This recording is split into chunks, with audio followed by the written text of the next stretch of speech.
Stop for a moment.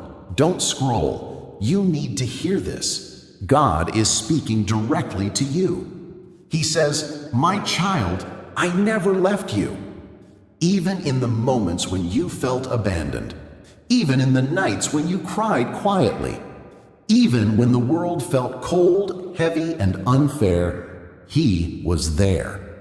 God says, "I will never leave you nor forsake you." Deuteronomy 31:6. Not once did He look away.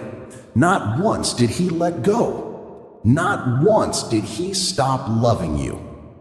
You thought He was silent. You thought He walked away. You thought the distance meant He wasn't listening. But heaven was closer than you realized. Your heartbreak, He felt it. Your battles, He carried them with you.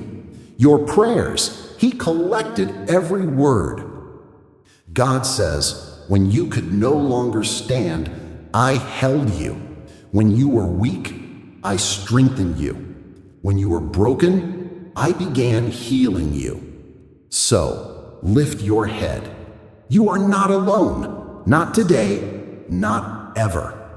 His presence is your protection.